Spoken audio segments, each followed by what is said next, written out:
list, we're starting with a look at your weather tonight. This is the view from our Sky 6 camera. This is on McLeod Mountain. You can see it's pretty cloudy out there. We've seen some storms making their way through the area. Chief Meteorologist Ken Weather's been busy this afternoon. Ken, the question is, will we be busy tonight? No, Bo, thankfully they behaved themselves. So there was a lot of rain in a short amount of time with some of these as expected, and that'll be the case really all the way through the weekend.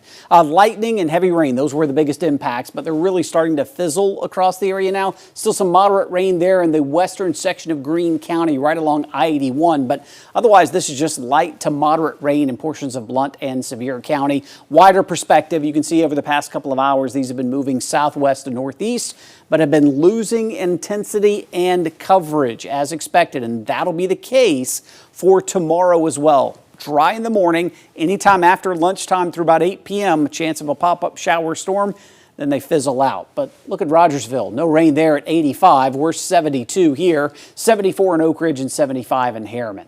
It's humid, as promised. You can see a lot of orange, a lot of pink. That is sticky to tropical on the Comfort Cast. We'll see that all the way through the weekend. Lows tonight, it will be drier, mid to upper 60s, and if we see some breaks in the clouds, we'll have some patchy fog. Otherwise, tomorrow, well, I call it a shampoo forecast. Lather, rinse, repeat. We do it all over again. Dry morning, spotty afternoon storms, warm and humid. All right, Ken, thank you. It's always a good idea to have our free Storm Team 6 weather app with you. You can use it to track pop-up storms, changing conditions, wherever you are. To download it, scan the QR code on your screen or search Knoxville Weather in the App Store or Google Play.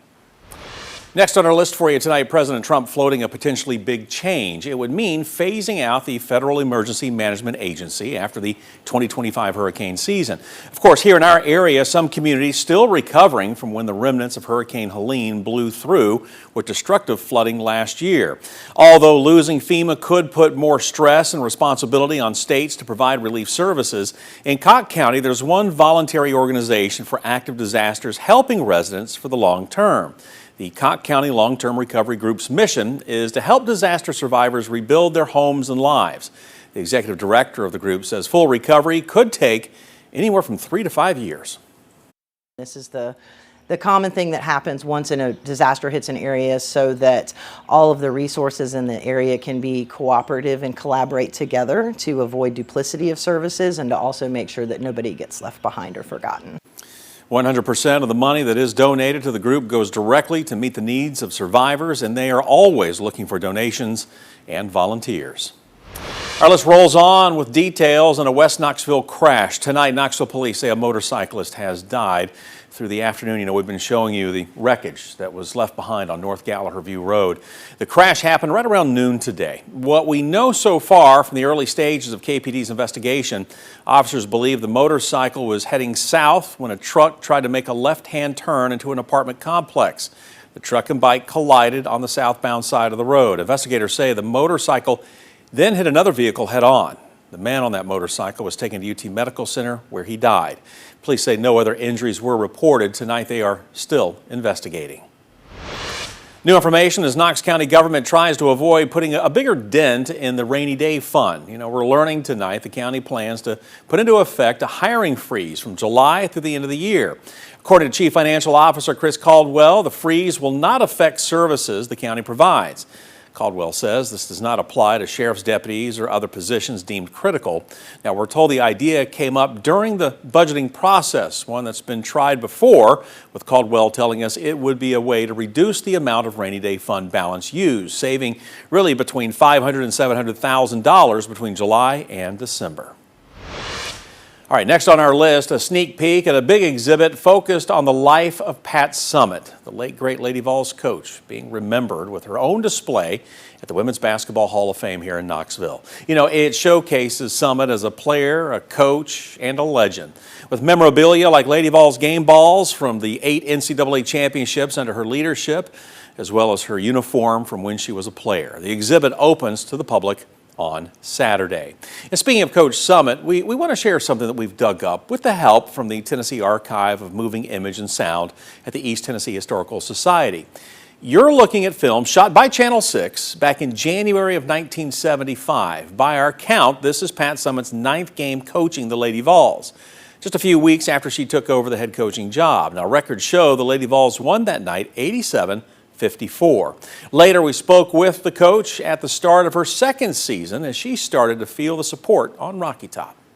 Last year, about the end of the season, we were getting quite a bit of publicity, and we had a lot of people coming out and supporting us. Our first game last week, we didn't have quite as many students there as I expected, but we didn't get the publicity in time. I feel like in the future, as far as the end of the season here, we should have quite a bit of support.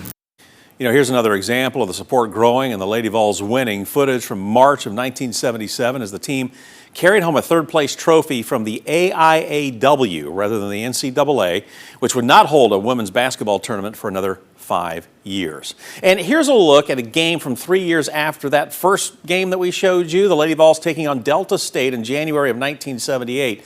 They're now playing at Stokely Athletic Center, which at the time was where the men's basketball team played. And, well, look at the crowd. A lot more people than, well, the first time when we showed it to you a little bit earlier.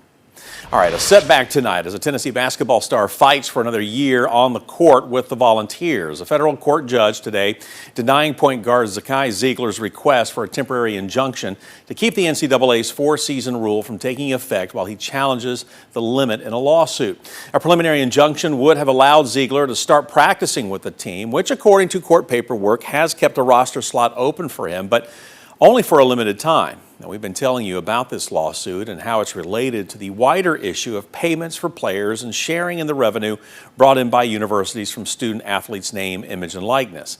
Zeigler's attorneys argue the four-season rule keeps him and players like him from playing a fifth year of eligibility, which would likely come with the peak of their NIL earnings in college. Those arguments also stem from federal antitrust laws, which have been called into play in wider NIL cases. Now, in rejecting the call for a restraining order, federal court judge Catherine Kreitzer writes, quote, "This court is a court of law, not policy. What the NCAA should do as a policy matter to benefit student athletes is beyond the reach of the Sherman Act and TTPA and by extension, this court," end quote.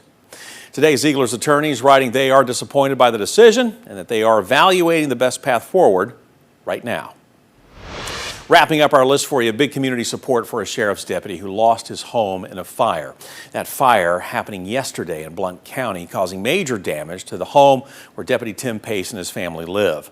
Now, those closest to the Pace family working to help them get back on their feet.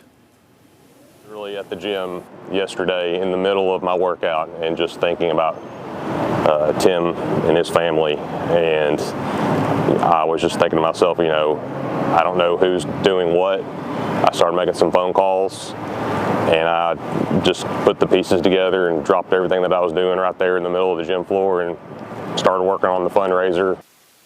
Another new development tonight, a food truck that was stolen in Knoxville has now been recovered. Want to get you up to date on that. According to the East Tennessee Valley Crime Stoppers, the Dulce's Cafe food truck was recovered in Nashville. As of now, a suspect has not been arrested or charged, and the investigation into the incident still ongoing tonight. The owners of Dulce's Cafe and Jamaican Cuisine managed to catch the theft on their security camera. Matter of fact, you can see some of that footage right now on your screen.